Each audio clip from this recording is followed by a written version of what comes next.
Assalamualaikum, welcome back to my channel. Oke teman-teman semuanya, di video kali ini aku mau sedikit mengulas lagi tentang apa itu supplier, apa itu reseller, apa itu dropshipper. Nah, kali ini di video kali ini aku bakalan ngejelasin dengan bahasa aku sendiri ya teman-teman. Karena ternyata masih ada aja nih yang tanya ke aku, Kak, enakan jadi reseller atau jadi dropshipper ya?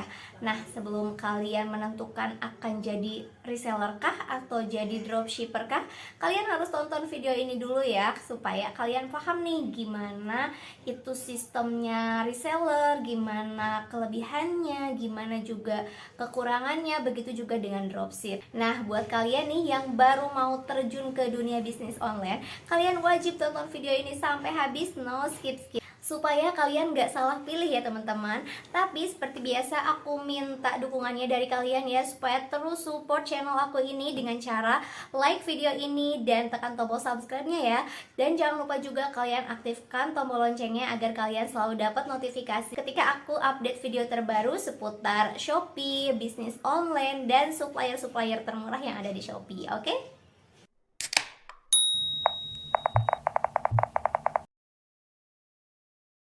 Oke teman-teman semuanya, langsung aja kita bahas dari yang pertama, yaitu supplier.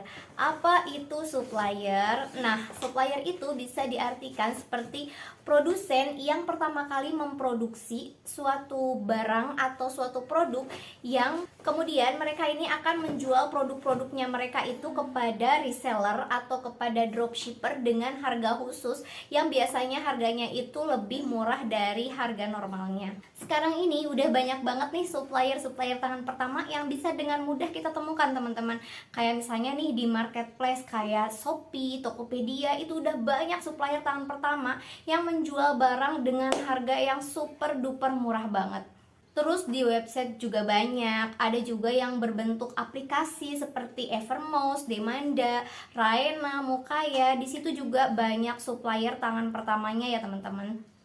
Tapi jangan sampai dengan begitu banyaknya supplier yang bisa dengan mudah kita temukan, kita tuh jadi bingung mau pilih supplier yang mana.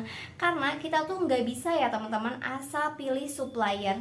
Karena supplier itu ibaratnya nyawa untuk toko kita ya teman-teman. Jadi kita harus pinter-pinter pilih supplier. Oke, selanjutnya kita bahas yang kedua, yaitu reseller. Dari kata-katanya aja kita udah tahu ya, reseller. Re itu kembali, seller itu menjual. Jadi reseller itu singkatnya adalah menjual kembali. Sederhananya kayak gini, jadi reseller itu kita tuh membeli suatu produk dari supplier dengan harga khusus yang udah ditentukan sama si suppliernya itu, untuk dijual kembali di toko kalian. Nah, sekarang ini untuk menjadi reseller itu nggak susah teman-teman. Banyak supplier tangan pertama yang mereka tuh open reseller dengan atau tanpa syarat. Ada supplier yang kalau misalnya kita mau join jadi resellernya dia, itu dengan syarat kita harus beli produknya dia dulu. Misalnya nih kita harus beli produk dia dulu 1 lusin atau misalnya 2 lusin. Itu biasanya untuk pengenalan dulu, baru kita bisa beli ecer ke dia untuk dijual kembali di toko kita. Ada juga yang supplier itu open reseller tanpa syarat apapun, tapi kita harus beli produknya dia itu dengan minimal belanja. Kayak misalnya kita tuh mau beli gamis itu harus 1 seri, kita mau beli hijab itu harus minimal 6 piece kayak gitu. Jadi nggak bisa ecer ya teman-teman. Jadi untuk menjadi reseller itu ada yang pakai syarat dan ada yang tanpa syarat. Jadi kalau misalnya kalian mau jadi reseller, kalian harus pilih supplier yang benar-benar cocok untuk kalian ya teman-teman, karena ini tuh untuk jangka panjang. Oke, sekarang kita bahas apa keuntungan menjadi reseller.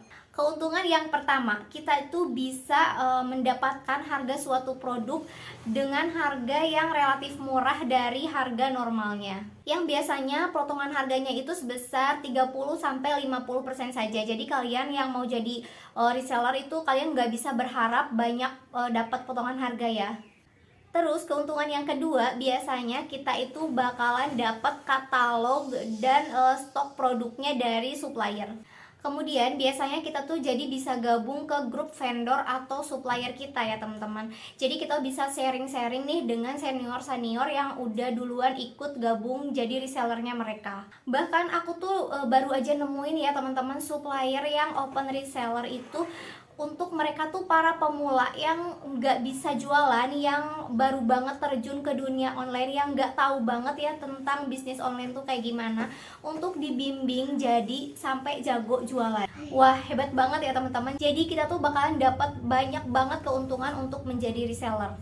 Namun dibalik itu semua pasti ada kekurangannya. Nah, sekarang kita bahas apa itu kekurangan reseller. Kekurangan menjadi seorang reseller, yang pertama itu kita harus punya modal ya teman-teman. Entah itu modal untuk pendaftaran atau modal untuk stok produk kita. Jadi menjadi seorang reseller itu nggak bisa tanpa modal ya teman-teman. Kekurangan yang kedua yaitu ketika kita mendapatkan penjualan di online shop kita, kita tuh harus mengurus packingnya ya teman-teman. Kayak misalnya kita tuh harus menyediakan lakban, menyediakan kardus, bubble wrap dan lain-lain. Jadi agak sedikit ribet ya. Kemudian kita juga harus mengirimkan produk kita itu ke pihak ekspedisi ya teman-teman. Oke teman-teman, lanjut ke nomor 3 yaitu dropship. Nah, dropship itu adalah sebuah sistem penjualan teman-teman. Sedangkan dropshipper adalah seseorang yang menjalankan sistem dropshipnya. Sistem dropship ini sangat digandrungi banget ya teman-teman saat ini, karena kita tuh bisa berjualan dimanapun dan kapanpun.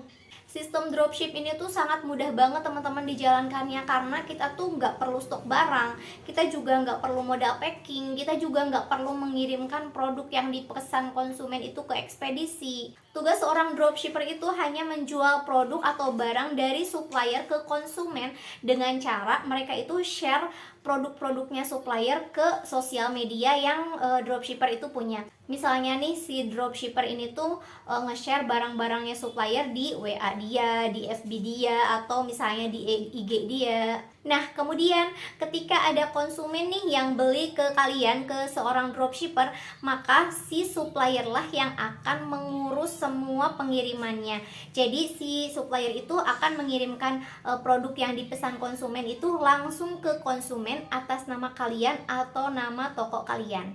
Jadi seolah-olah kalianlah yang mengirimkan produk tersebut ya, bukan si supplier itu. Oke, jadi itulah sistem dan kelebihan menjadi seorang dropshipper. Kita tuh nggak perlu stok barang, kita nggak perlu modal packing, nggak perlu ribet ngirim paket ke ekspedisi kayak gitu ya teman-teman.